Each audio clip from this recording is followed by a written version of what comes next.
Hello, everyone, and welcome to our first middle grade video mentor chat for Pitchwars 2020. I have a couple announcements before I bring on the mentor, so I'm going to pull my paper up so I don't forget any.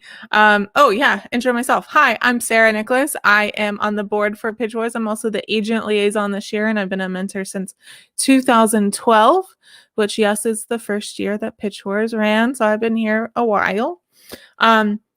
If you don't know what Pitchwars is, you're going to want to go to pitchwars.org and read. There's a thing that says new, start here. And so you want to read that and also the FAQ. But in summary, Pitchwars is an annual mentoring event where established authors and industry professionals mentor a up-and-coming writer by doing a full round of revisions, and then it ends in an agent showcase. And the submission process is competitive and mirrors the querying process as much as we can make it. So make sure you go to pitchwars.org to find out more information. You can also see submission dates and everything there. Wishlists go live on September 12th, which is this weekend. But that means that our mentors today cannot answer any questions about genre or their wish lists or anything like that, anything they personally want to see. They can answer like general questions about genre, like if you need advice on genre or themes or that kind of thing, but they can't say whether or not they like them. So watch out for those wish lists on September 12th. I think all of these mentors are doing, if not another video chat, then another Twitter chat after wish lists go live. So you'll be able to ask them clarifying questions as well after September 12th about their wish lists. If you're watching on Twitter or Facebook or somewhere else where this video has been embedded, you're probably going to want to click through to YouTube so you can participate in the chat, because the chat takes place on the YouTube page. However, our social media director, Lee Marr, is on Twitter. She's on the Twitter account. She's going to be pulling questions over if we have any questions come through on Twitter. And she's also going to be kind of like recapping some of the things that are said here. So thank you, Lee, for being here. And you can go ahead and start asking questions now. Hi, Jay. Hey, Jessica. I see you. So I can just go ahead and get started asking your questions as soon as the mentors are done introducing themselves. Submissions open on September 27th, so mark that down on your calendars. We have 5 other video chats coming up, as well as several Twitter chats coming up. And you can go to pitchwars.org on the blog to see those. It's pinned to the top, so it'll be right there. And it's also our pinned tweet on Twitter. So if you go to @pitchwars, you can find the schedule there as well. And now we're going to have the mentors introduce themselves. So I'm going to start with Jessica. Hi, my name is Jessica Vitalis. This is my 6th year mentoring Pitchwars. It's my 4th year co-mentoring with Julie Arts. My debut novel, The Wolf's Curse, is a middle grade fantasy that comes out in the fall of 2021 with Green Willow HarperCollins. And I'm super excited to be here talking Pitchwars and writing with you tonight. Hi, I'm Erin Entrada Kelly. This is my 2nd year as a Pitchwars mentor. I write mostly contemporary middle grade, but last September I released my first fantasy, which is Lilani of the Distant Sea. I'm also the author of Hello Universe, which won the 2018 Newbery Medal, and most recently, We Dream of Space, which is historical fiction. Hi, my name is Rebecca Petruck, and I am the author of the middle grade novels Steering Toward Normal and Boy Bites Bug, both of which are contemporary. This will be my 6th year as a Pitchwars mentor, and I will be looking for my 7th mentee. One year I got lucky and got to have 2 mentees. So I'm super excited to see submissions come in.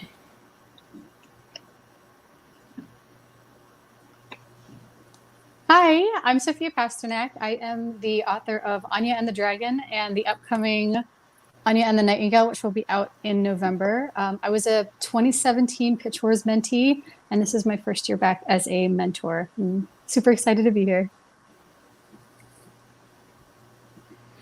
All right, welcome everyone. Thank you for being here. And we already have a couple questions, so we're going to dive right in. Mark asks, there are several examples of manuscript formatting online. Do you want the manuscript formatted the way Sarah describes in their video? I will say, because they probably haven't seen my video, it's just a tutorial on how to do a standard manuscript format in Microsoft Word. But I do want to mention that when you do your initial submission, it will actually be a submission form. So you're going to be copying and pasting your stuff into a form. So you don't have to worry about the formatting on that, basically. But yeah, any comments on manuscript formatting? It's just a standard manuscript format. So yeah, it's pretty much what everyone in the industry uses. 12 point Times New Roman 1-inch margins, all that. One space Cool. after the period. Yes. Yeah. I think I cover actually how to search and replace for 2 spaces. All right. So CV Leisure asks, what is your selection process? Do you look at queries first, then pages, or does it depend on the mentor? It does depend on the mentor, and I'll let each of them discuss their individual processes. Who's going first? Do you want me to go first? Sure. Go for it, Jess. Sure. Okay, so Julie and I have a lot of fun going through submissions together. Usually what happens is we divide the list roughly in half, and Julie will read half and I will read half. And then we have a pretty detailed spreadsheet where we'll take notes on the submission. And then we also have it color coded. So green means I'm absolutely in love with this manuscript. Yellow means I'm not sure, I'd like you to take a second look. And red means this probably isn't a good fit for us. And we seem to have super mind melding powers. So typically if something is red for one of us, that means it's going to be red for the other. However, there usually is an awful lot of yellow where we think it might be right, but we're not quite sure. And so then we'll go back and we'll all read all of the yellows and we'll read all of the greens, and then we'll compile a list usually of what we want to read a little bit more of, and just start narrowing it down from there. That's really organized. So I read all the queries first. I think some mentors maybe even skip the queries and just read the pages, but I read all the queries first, and then I read the pages. Even if the query isn't something that I think I'll be into, I still always read the submission pages, and then the ones that interest me or that resonate with me, I'll set them aside. And then after all the submissions are in, I'll go through and look at the ones I set aside. And usually after I set those aside, there's a few that I still remember. I think we've all been there like a few days later out of that pile that I've set aside. And that's when I know it's something really meaningful. So then I go through and read them all again with an even closer eye. So that's usually how I do it. I read everything, the query, the synopsis, and the pages. A lot of times the opening chapter won't actually reflect what the whole story seems to encompass with the synopsis, or the query may be a little accidentally misleading. So I try to read everything, the synopsis, the pages, and the query. Like Jessica and Julie, I have a spreadsheet and I prioritize certain manuscripts. I also try to think, like, what do I feel like I can help, and what is something that I like versus something that I'm not really sure that I can help. There's a lot of talk behind the scenes among mentors when we all often like many of the same manuscripts, but there might be someone who has a stronger idea about how to help it than someone else. So I try to prioritize like that. I can also be a slow requester. So, I can be requesting up to that last week. If you don't hear from me, in that first week, that doesn't mean all hope is lost. So just keep that in mind too. So I've been in this situation before where I've read a query and I wasn't super excited about it, but then I read the pages and it was like amazing. So I think that for me personally, I would read everything. The only reason why I don't think I'd read past a query would be if it's something that was on like my I do not want this list, like obviously.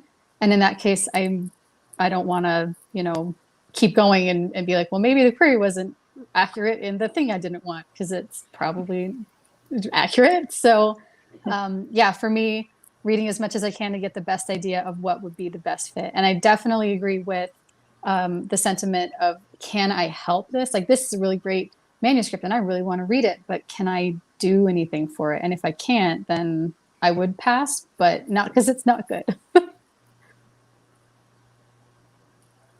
All right. And this doesn't actually happen in middle grade a lot, so I feel like I may not have to mention it. Maybe y'all can tell me, those of you who have been mentors before. Just because they say they're going to read the first pages anyway, that doesn't mean like don't do the query, which happens a handful of times every year where someone's just like, read my first page. Like, no, that's not a query. At least try on the query. But like I said, I don't usually see it in middle grade. So, all right. So, okay. Jay asks, I know there are plenty of query tips online, but what is the best query tip you've learned that really clicked or stood out? I think one thing to keep in mind is your query is different from your synopsis. And quite often I'll read a synopsis that actually just starts with what I already read in the query.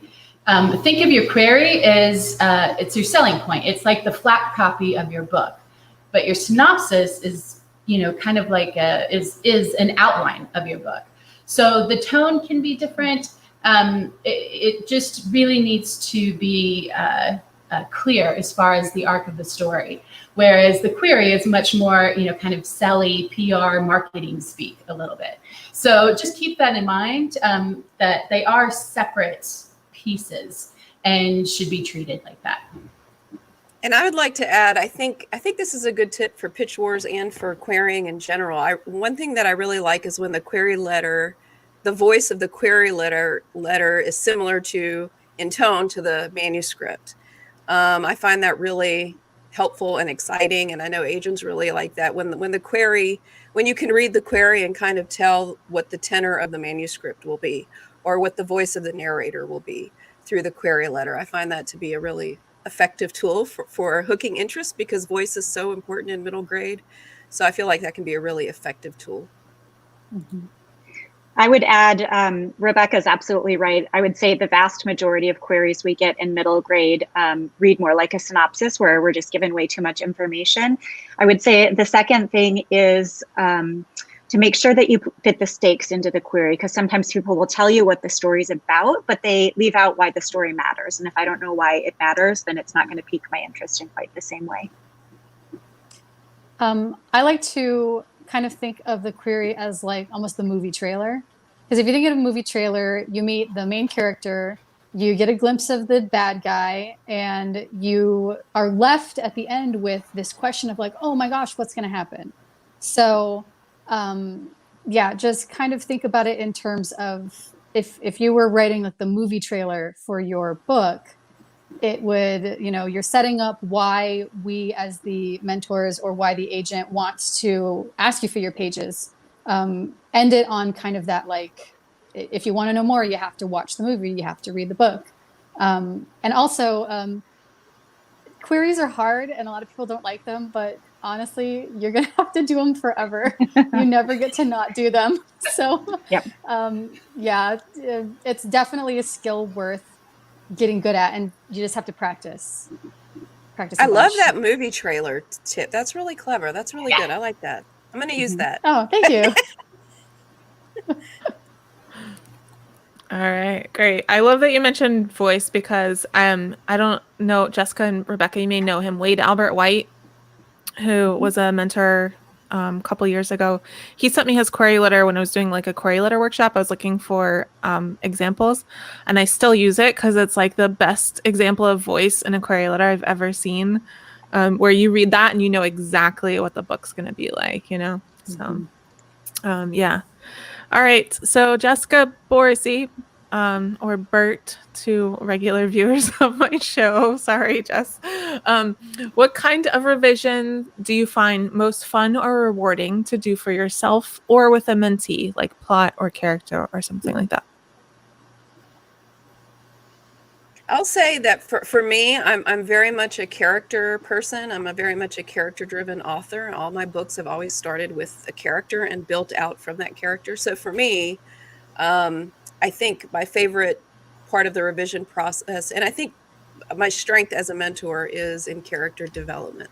That's really where I love to really dive into characters and their voice, and what it's like to walk around as them in the world.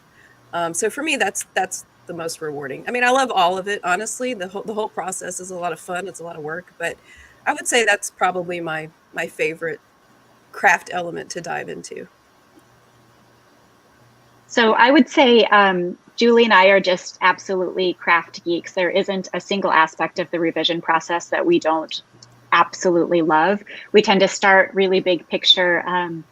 I tend to come at things from a more plot related perspective, and Julie comes at things from a more character related perspective. So we both bring something to the table, but we put our heads together. We start really, really big picture, and then we just keep working with our mentee until we're down to the granular level working on line edits. So we try to dig in and really cover every aspect of the writing and revision process with our mentees.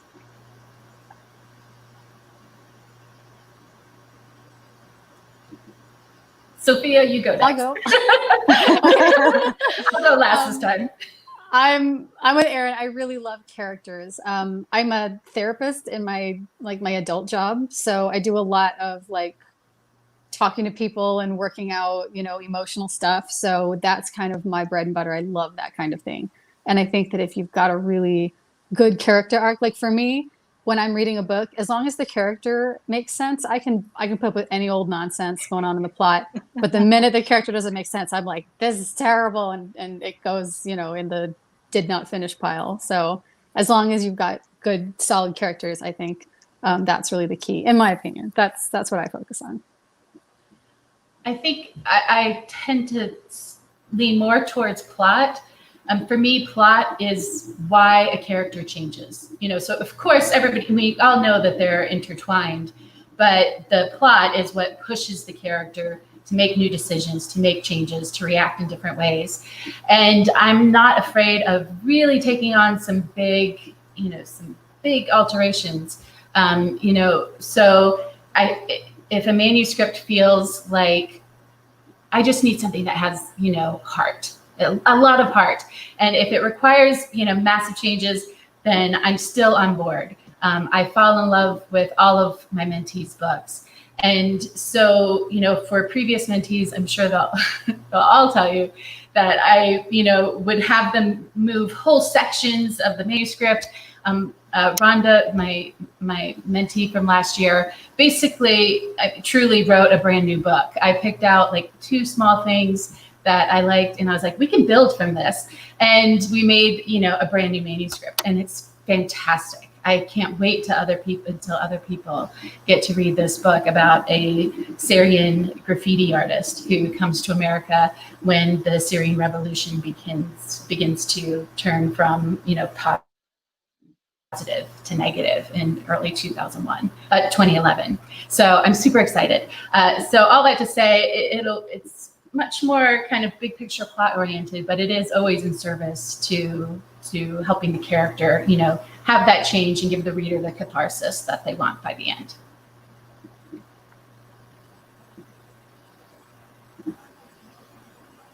All right.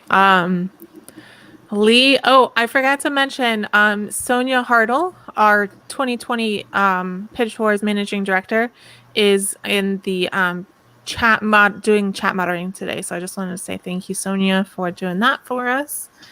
And Lee brought over a question from Twitter. What inspired you to start writing?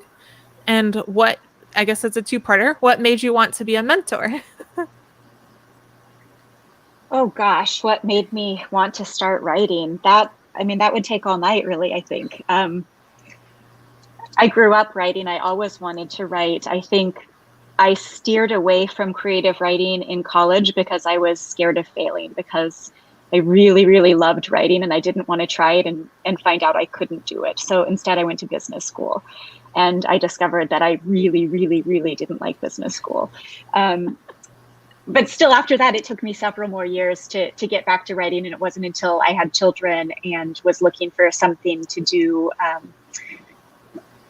that would just feed my soul that I really gave myself a chance to start writing. And it took 13 years for me to sell my first book. And that was a long, hard process, but it was something that I loved doing. And I think that to be a successful writer, it has to be a calling that you feel okay writing and that you love writing and you do writing regardless of sort of what the journey is. As far as why I wanted to be a mentor, I think it's because my path was so long. It took me so long to get here. Along the way, pretty much every day, I just wanted a mentor. I would have given anything for somebody to take me by the hand and show me how to do this writing business, and to tell me what I was doing wrong, what I could do better, how I could improve. So I feel like I've gained a lot of skills over the 13 years, and I just want to be able to pay that back and help make somebody else's journey easier. And I'll go next. We'll go in order, I guess. So for me, I started writing when I was really young. I was like 8 or so, like probably many of you out there. And I started writing because I was a really sad and lonely kid, to be honest. And books were my friends. They were my escape. And, when you're a kid, you have very little control, or when you're an adult for that matter, but especially when you're a kid, you have very little control over anything that's happening to you. So the idea of having a blank sheet of paper and where I can make anything possible really resonated with me. So that's how I started writing, and I haven't stopped since. And it's always been a dream, but I would do it even if I never published anything. I would always write. And so I became a mentor because just the idea of being able to be with someone on that journey where they can achieve their dream, because that dream for me was like a security blanket a lot when I was down, which was a lot. And if I can bring someone there too, it's almost like, when they succeed, you succeed. It's just as much excitement around their books than mine. So it's just an incredible opportunity to be able to do that with someone. For me, like probably all of us, have been telling stories, making up stories since I was a kid. I think the shift to trying to do this professionally, for me, happened on September 11. I was in New York City on that day, and of course, as it was for many people, it was a incredibly transformative moment. And so I reevaluated my life. I had a great job at Condé Nast, and it was just one of those things like, who do you want to be in the next few years? So by the first anniversary, I was in an MFA program, to write fiction. So it really was, that was the change for me as far as trying to pursue this professionally. And, as Jessica mentioned, for me, there were many times, there were actually many people who did mentor me in different ways. And I just wanted to be able to give back. And like Erin mentioned, I just love being part of another writer's journey to achieving their dream. You heard me talking about Rhonda and Waka and all my other mentees, that I'm just so excited for them in their projects. And that will always be true. So. I forgot if I was muted or not. Okay, I'm not. Kind of like with everybody else, I started writing when I was a little kid, and my mom actually kept all of my stuff because she's holding it as ammunition someday, I don't know. And she sent me my earliest book, and it was about a unicorn that could change colors, and I illustrated it myself. It was terrible. The plot was paper thin, but I think I was 6. So it's like you just are compelled to write. And I've actually, part of something that I do with my patients is a thing called narrative therapy, and it is a type of therapy predicated upon the fact, really, that human beings are storytelling creatures. We tell stories. If you're a human, you tell stories. Some of us write them down, and other people do it with music or with art or in a million other different ways. But I think that everybody has it in them to tell stories somehow. You can, get those, what you have in your chest, get it out somehow in some medium. So that's mine was writing. That was what I was good at. As far as being a mentor, my 2017 mentor made such a huge impact on me, because before then I had been terrified to show anyone my writing ever. I almost entered 2016 Pitch Wars, and I chickened out. I didn't do it because I thought it's terrible and no one's going to want to mentor it. So and I got my bravery back in 2017 and I submitted and I made it in. And I was more surprised than anybody else. I was like, no, what? No, it's typo, and it was the Like someone accidentally misspelled your name. yeah, like oh, there's another person with my same name. Wow, what are the odds? And it was just like, no way. And I think that having that mentor and having somebody say like, no, it's good, like it really is my husband's saying goodbye to me is just so, there's something about it. And I really want to do that for somebody else. I want to do for someone else what was done for me and pay that back. Awesome. Who is your 2017 mentor? Alexander Ott. Oh, okay. All right. Lily has a question. In my dual POV YA fantasy novel, I did tell people to come, even if they don't write middle grade, because there's always great wisdom, has a mild pirate-like accent that my beta readers are finding jarring. Any advice?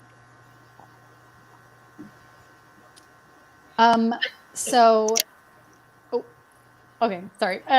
In my debut, one of the characters is like not from there. He's from somewhere else, and he has one letter that whenever he's speaking it is kind of off a little bit. And I didn't want to like make it jarring. So pick one little thing and be consistent with that, and just leave everything else. Because if your pirate character says, instead of saying yes, says I, then and that's the only thing, like people are going to get it. And if you establish from the people listening to this guide that he sounds like a pirate, your reader is going to read that in their head. Oh, he sounds like a pirate. He says I and yar and matey and that kind of thing. But you don't need to add all of those in. We all know what pirates sound like. So that's my 2 cents. Yeah, I think less is more in that situation. For sure. All right. Allison asks, what is your favorite program to use for drafting and revising? I've used Scrivener. I'm revising in Word. I'm finding it pretty frustrating. Well, I'm laughing because Rebecca and I were just doing a writers group right before this, and we were talking about writing programs, and everybody in the group uses Scrivener except me. I still use Word. So I think it really just depends on personal preference. I don't know if people have different opinions. I use Word, Jessica. Do you? I do. So I write on my first drafts longhand, but obviously you can't send that it is to your editor hardcore. if you want, unless you want her to like shoot daggers at you. So I use Word, but one thing that I liked about Scrivener was I did try it, but I never stayed with it because I couldn't. It wasn't universal to all the devices the way that Word is. Like I can email Word to me. Anyway, it's a whole big thing. But one thing that I liked about Scrivener was the navigation, like being able to click through chapters. And I didn't want to have to save individual chapters in a Word doc. So what I do now is, with the book I'm working on now, is I make the chapters headers. I format them as headers so that, I hope this is making sense, but so that I can see the left navigation panel in Word and I can click through to the chapters that I want. So like Jessica said, I think it's personal preference. I also think it depends on what kind of book you're writing. I feel like if you're writing an epic fantasy, then something like Scrivener maybe is more helpful because there's a lot of like flashy tools you can use to like control all your world building and stuff. So I think it just depends, but I'm happy using Word for right now anyway. And an excellent option in Scrivener is that you can split screen, so that you can have a previous draft, a previous chapter while you're working on another one. You can also take snapshots, as you're working on a chapter. So you can have a series of snapshots. You can also have different drafts. I just love it because I have everything in one place. I can move things around with just dragging, an index card from one place to another or moving a chapter up and down. So I'm a big fan. It's worth watching the tutorial. And the thing is, the tutorial covers everything. And really, you just need to know what's out there and then find the bits and the few pieces that actually work well for you. I don't try to use everything. I use the parts that work with the way my brain works. And I think that's one of the nice things about Scrivener is that you can come at it from a variety of angles. So I love Scrivener. I have like tutorials on my YouTube channel for it. I love it so much. But what I do, I draft and I do my first, 7 or 8 whatever revisions in Scrivener. But then once I export it into Word, it's in Word. It never goes back to Scrivener. It is way too much of a pain in the butt to try and go back. So I do revisions until I'm ready to send it to my agent or my editor or whoever. And then it goes into Word and it's in Word permanently then. And then I think what Erin was saying is you can kind of tag chapter headings to show up in like the left-hand menu so you can click through. And I do that because otherwise I would be completely lost because I'm so used to having that in Scrivener. But that's a super awesome tool. So yeah, I do use both, but once it's in Word, it never goes back to Scrivener. I love myself too much to do that to myself. Well, that's how I do it too. Once it needs comments from other people, it stays in Word from then on out. I also, just to like Allison, when I first started using Scrivener, struggled a little bit with it too. And also, I should say it's a different experience on Mac versus PC. The PC version can be a little more frustrating. And so I really enjoyed YouTube tutorials. That's where I learned almost everything. If you can find someone who does it, on the same platform, whether it's PC or Mac, that you do it, that helps a little bit too. And it just took me a while to get into it. Like when I first tried it, I used it, I don't know, for like a week, and then I didn't go back for like 6 months. And then, people keep talking about it, and I'm like, well, I'll try again. So I just I think I'm the oldest old school because I do as much as possible by hand that I possibly can. Like even my edits, I print out the manuscript. Last year for Pitch Wars, I printed out my mentees' manuscript and did it all by hand. So the less amount of things I can do on the computer, the better. That's kind of, so it's not always efficient. So I don't necessarily recommend it, but it's just how I go. Yeah. My favorite thing about Scrivener is those extra files, the world building that Erin talked about.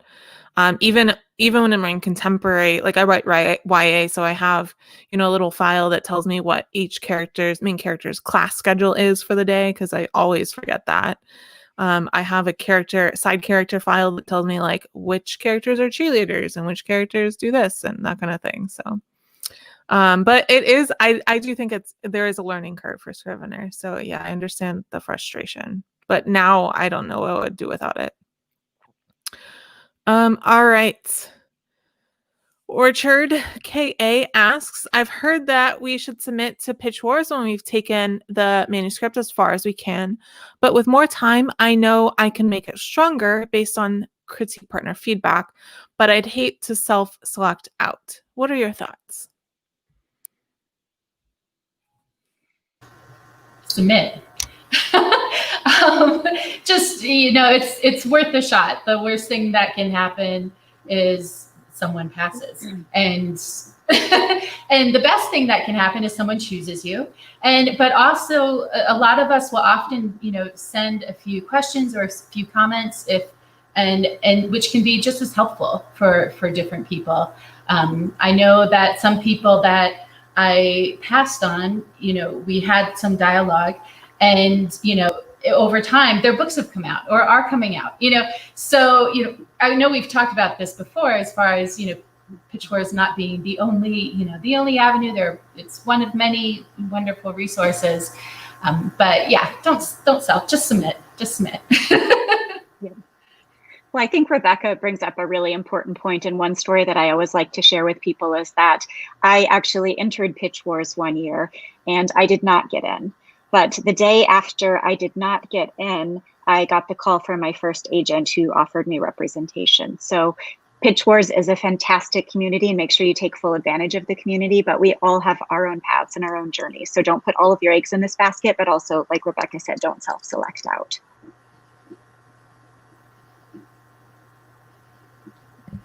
Y'all are all so nice. I love doing the middle grade chats. Y'all are the nicest group.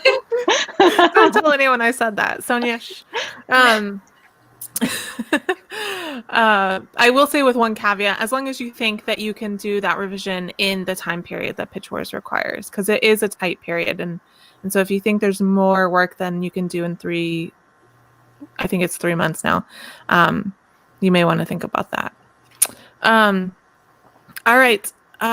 I don't know what this username is, but how long should this synopsis be? And that's a quick, I didn't say that at the beginning. If it's a quick question, that's just like a rule-based question that I can answer real quick, I'll just answer it real quick and we'll move on.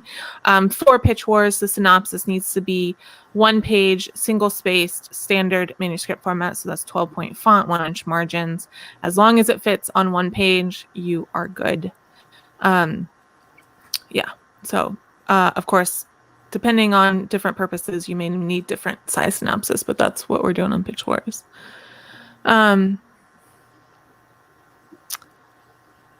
Imagine you ask, would you ever make an offer on a book that has been independently revised? And so just to clarification purposes, these are mentors, as lovely as they are. They're not acquiring editors or agents, so they won't be making an offer. We just don't use that language, so I just wanted to clarify. And imagine maybe you can clarify, do you mean like that you've worked with an editor on? Let's see if we get an answer. I'm scrolling down to the bottom of the comments. Oh, I see now Allison had said, I think I was switching back and forth too much. Trying to get edits from Word back to Scrivener was a bad idea. Yes, that was a bad idea. Don't do that. All right. So unless anyone has any thoughts on this question, we can go to the next one. If I'm just going to assume, even though we should never assume, I'm going to assume that means that someone else maybe edited it or revised it.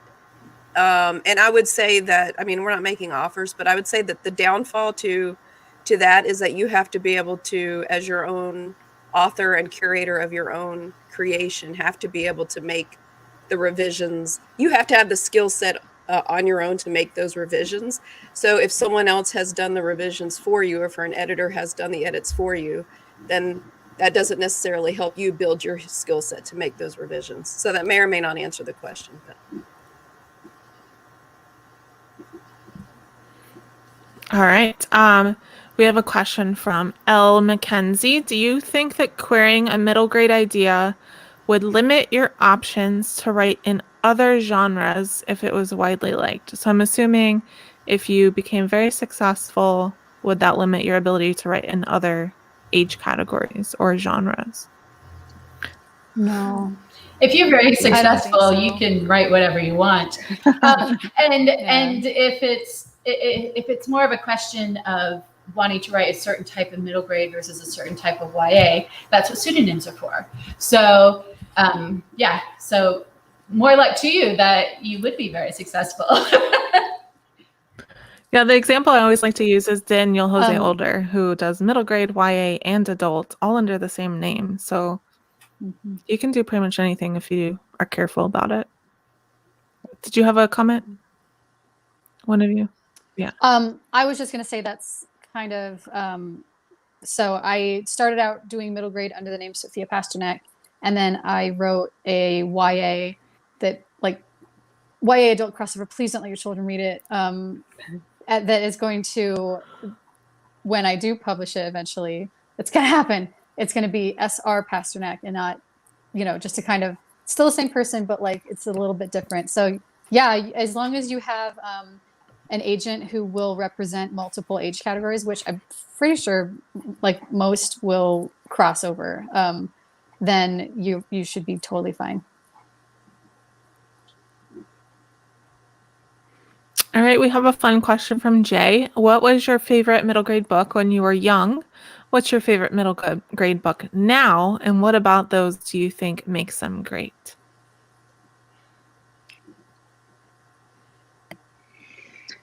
Wow. So I was a okay. kid. Oh, Go ahead. sorry. I think I'm on a delay because like nobody's saying anything. When I was a kid, I loved all of the books by Bruce Coville, and we had the same birthday, so I thought it was like destiny, right? And he had a book called Goblins in the Castle, and I still think about that book to this day. Like I read that book so many times, like the cover fell off. Like I loved that book. And a lot of his stuff was really cool because it kind of started out in, you know, contemporary and then turned into fantasy, which I really enjoyed. And like my favorite MG book today, like I have so many that I love for so many different reasons. So I read one last year called, the British version is called Call Me Alistair, and now I can't remember what the American version is called, but it's the POV is a parrot, an African gray, and he is so grumpy and so like cantankerous, and then he like chews up a book of poems and becomes like a poet parrot. And it is such a weird book, but it was so cute and beautiful, and like the message at the end was wonderful, and I will remember. It's on my shelf. I just don't want to look away from the camera. But yeah, that was a really great book. And then what was the third part of the question? What makes them both good? I don't know, like as a kid, it was that escape. Like I'm going to read a fun story about goblins in a castle basement running around with glow fungus. And it was just fun. And then anything now that I read that like surprises me instantly goes on like my favorite books list, because when you read tons of stuff, it's hard to be surprised by a lot of things. So anything that kind of makes me go, oh, like that goes on the shelf. I buy it in hardback and I try to get the author to sign it and I keep it forever. So that was what that one was. And I'm so embarrassed. I can't remember the name like on the spot, but I'll remember it. Pipe in later. So I read all the time as a child, but I didn't have access to great literature. We moved a lot, and often my literature came from whatever my stepfather was reading or what I could get my hands on at a secondhand bookstore that we stopped at. So there wasn't any traditional middle grade literature that I can say, like, I just loved this and I read it and read it and read it and reread it. I remember being really obsessed with choose your own ending books. And I really liked those a lot. But it really wasn't until I got older that I went back and explored the middle grade canon of literature. And so I think the books just impacted me differently reading them because I was an adult, whereas I know so many authors grow up just having these books that were beloved to them. And for me, it was just really any book was beloved to me. I didn't care if it was a picture book, middle grade, adult. I didn't care what it was about. So I would say now there's just no way that I could pick one middle grade story. On my website, jessicavitalis.com, I list a whole bunch of my favorites. So you can check there. One that I've recently been obsessed with is Scary Stories for Young Foxes, which is just a magnificently creepy story that I just really enjoyed the voice. And I think for me, that's really what makes a story stand out.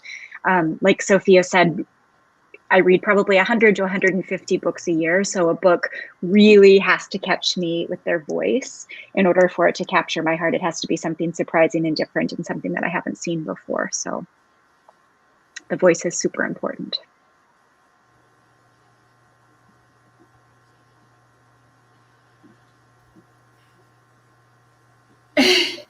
Okay, Rebecca. We're just sitting here staring at each other. I'm waiting for you, and you're waiting for me. You go. So when I was a kid, I really loved Robin McKinley's books, The Blue Sword, The Hero and the Crown. She wrote 2 different Beauty and the Beast retellings, and I just really loved the lyricism of her language. That's the word.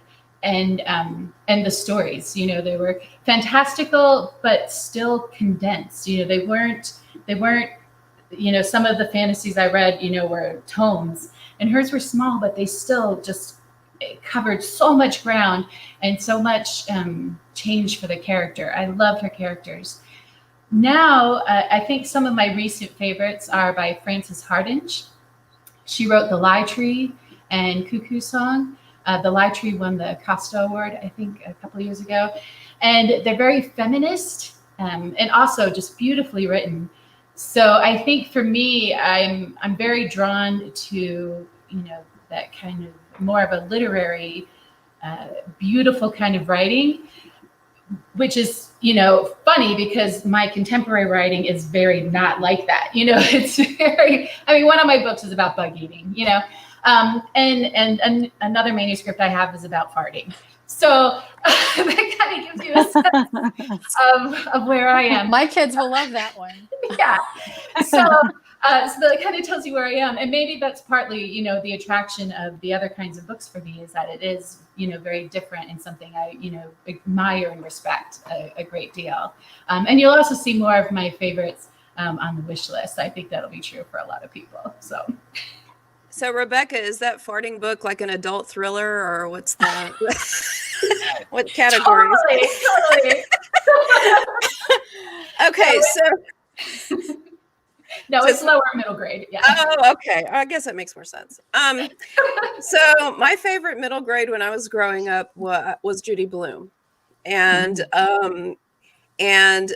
you know, like everyone said, it's really hard to pick a current favorite middle grade, but I would say, you know, one of my auto-buy favorite authors is Rebecca Stead, for the same reasons that I love Judy Blume. I love her work because it's very character driven and you feel like you're really walking around as those characters. And of her books, I feel like When You Reach Me is kind of the perfect middle grade novel. There's not a wasted word in it. It has plot and character in equal measure, and both of them are very complex and layered, and it's just an incredible, incredible book. But recent favorites are, I loved A Wish in the Dark by Christina Soon-Tornbat, which is a Les Mis retelling. It's fantastic. And I loved Coup by Kayla Noel, which was a debut this year about a girl being raised by pigeons. So I'm all about character. And that's what makes, for me, that's what makes middle grade books great. Kind of like Sofiya said, I'll follow a character anywhere, honestly. I mean, it doesn't matter the genre. If the character is compelling, I'll go wherever that character leads me.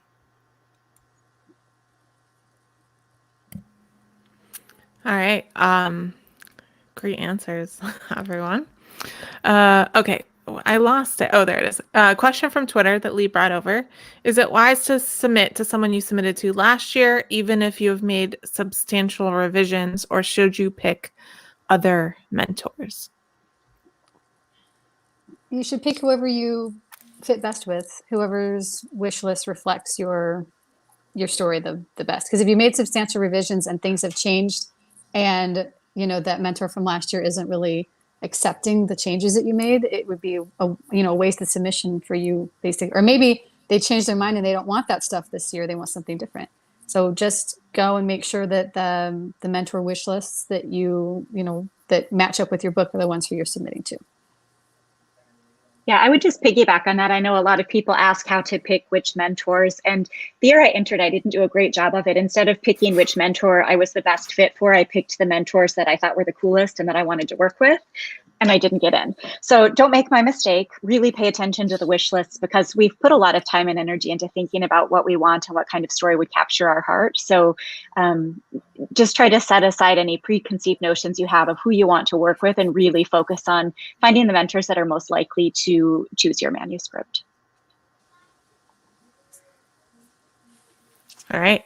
Yeah, I specifically say many times, like, don't just pick someone you think is cool and make sure they match your wish list. Though sometimes I wish I could submit to people because I think they're cool.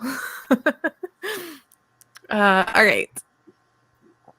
Geeky Acrylics asks, can writing creds listed in your query bio hurt more than help you? Like if you mention you have published articles and editing experience in a certain industry, does that make you look too experienced?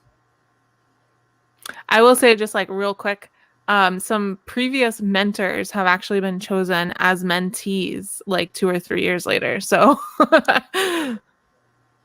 yeah, one of my mentees from a couple of years ago, I was really confused when she submitted to me because she's a multi-published author, but she publishes, and she does publish middle grade books and children's books, but she publishes almost exclusively in the Jewish market. She really wanted to break into what she considered the mainstream market. But I was really intimidated. This was pre my book deal, and I really kind of laughed when I got her submission because I'm like, why in the world would she submit to me? How can I help her? And then when I looked at her submission, number one, I fell in love with her writing because it was gorgeous, but I realized that she was relying on voice a lot, and there was a lot I had to offer it by way of teaching her about plot and how to pull those two together, and I ended up picking her. So, I do think it's something that mentors think about, but I don't think that it would rule anybody out for having written before or published. We've even had mentees before who have published a book in the same category. So yeah, I think a lot of people don't understand how much the connection to the book really matters when it comes to choosing a mentee. I think this is the next question. So if I missed one, please let me know. Allison is asking, I talked to a lot of writers about adding diversity. Sensitivity readers can help to revise, but I'm wondering about while drafting, do you have any tips or sources to help talk about it?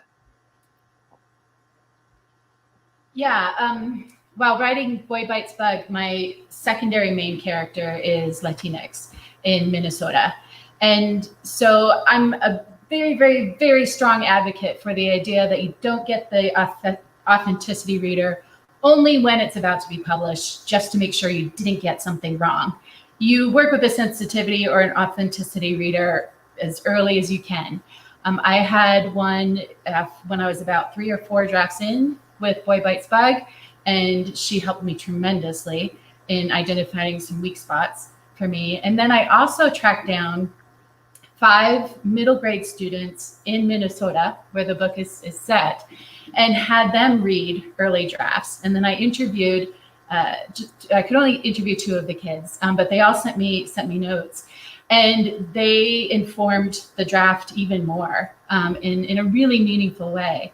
So I feel like it's that thing of due diligence, which everybody says, but it's not about not getting something wrong. It's about making sure that you really do tell the story as well as you can, and as authentically as you can.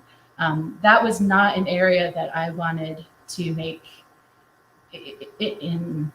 insincere isn't the right word, to make false in any way. And so, yeah, so as many authenticity readers as you can, track down. There, so many people are happy to read for you. These students, I mean, I paid them like $35, it wasn't a lot, but, to a 5th and 6th grade kid that, it's a big deal. And I'm a big proponent too of, pay people for their work when they're helping you. So, so it's fun for them that they're, mentioned in the acknowledgments, but they also very much influenced and made the book better. And it's relatively easy to find people who are happy to read, because people love to help, especially people from marginalized communities who don't get asked to speak and help as often as they should. So early and often. Yeah, there are people who consult at the idea stage, so you can even talk to them when you just have an idea. I know Claribel Ortega was just talking about the other day. Of course, they're doing work, so you have to pay them, right? So just remember that. All right, Alex asked a question that y'all can't answer. How do you feel about first person versus third person? Come back after the 12th, Alex, and they will be able to answer that question.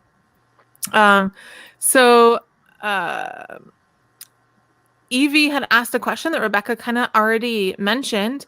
Have any of you used beta readers that are in the age group, your target age group? I'll add that it wasn't just Boy Bites Bug for me. I did the same with my first novel, Steering Toward Normal, where I had several 4-H and FFA students read the book. And because of that, the ending dramatically changed. I kept trying to save the steer. And it was a 13-year-old boy who shows competitive steer who said that would never happen. They're beef cattle. And so it broke my heart to write that ending. But if a 13-year-old boy is telling me that's a fairy tale ending, I absolutely can't get away with it. So yeah, I'm a big fan of trying to get members of your core audience to read. I'm kind of lucky. I have a 9-year-old and a 7-year-old at home, so I'll just like read this. Is it good? And they're brutally honest.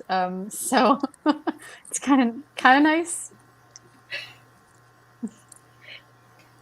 My now 16-year-old daughter read my book recently after I finished a round of developmental edits, and she put a little note at the top of the page that I don't remember the exact wording, but it was something to the effect of, I'm kind of surprised, Mom, this doesn't suck. So they can be really helpful and also really brutally honest.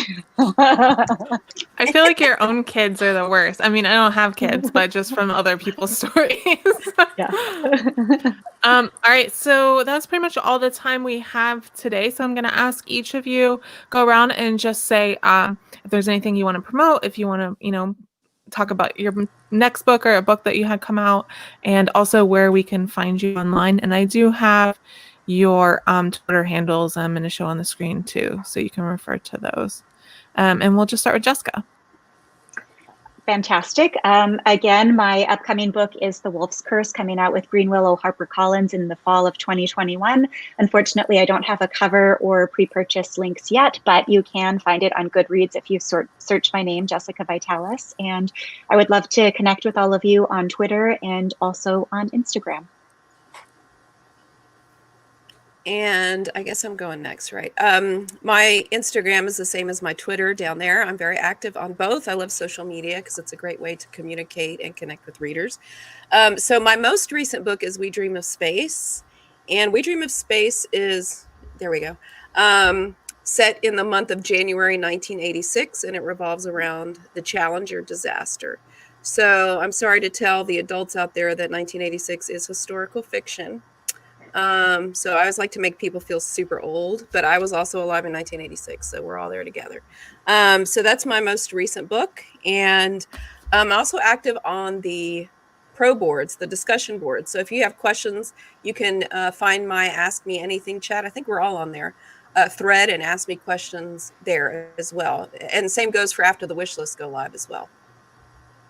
Yeah, can I just jump in too and give a shout out to Erin, because I was stalking her Ask Mentor discussion board, and I noticed that she put up her synopsis for Hello Universe, which was really amazing to read. And I think that's just a tremendous resource for those of you looking for examples from the absolute best. So make sure you check that out. Oh, thanks, Jessica. Yes, so my website is the same as my name, RebeccaPetruck.com. I am happy to answer more questions on Twitter after the wish lists go live. And my DMs are open as well if you have something that feels a little bit more sensitive or that you're shy about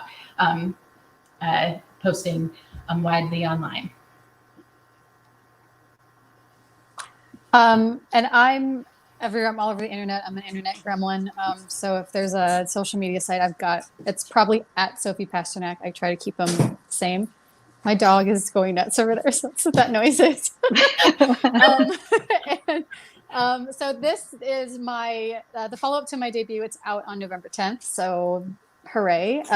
And yeah, if I am always open to chat and say hi and all kinds of stuff. So DMs, publicly, whatever. I'm on the internet way more than I should be. So that cover is incredible, Sofiya, I have to say. That's an incredible cover. Thank you. I know I'm so spoiled because now I'm going to expect covers like this the rest of my career. The artist is on Instagram. Jeff Langevin is his name. The art is, it's like a candy shop for your eyes. It's amazing. So if you want a treat, check him out on Instagram. All right, great. Thank you all. Just a note, I did drop a couple things in the comments because people were asking. Someone was asking about the Pitch Wars process. So I just dropped the link to our general, it's New Start Here is the name of the page. And so you can check that out if you're not exactly sure how Pitch Wars works. And also I dropped a link for the forum because Erin had mentioned it. And yeah, this video will be available for replay for at least the entire 2020 season. So if you miss the beginning or whatever, you can go back and watch it, or you can, or if other people miss it and they want to come back and watch it, they can come back and watch it anytime. It will stay at the same link. So yeah, you can definitely watch it after that. I think that is everything. If the four of you, if the four of you want to hang out and say goodbye to each other after I end the broadcast, you can, or you can go if you need to. Either way works. I just like to tell you all that because last time, like one person say they're like, "Oh, I want to say goodbye to everyone." All right. So thank you all. You can find everybody online. This is my YouTube channel. This is where all of the Pitchwars mentor chats will take place. But I also do other stuff, my own stuff. So if you subscribe, that would be really cool. And have a good night, everyone. Stay safe. Wash your hands. And we'll see you sometime. Hopefully on the 12th when Wishlist go live. Thank you.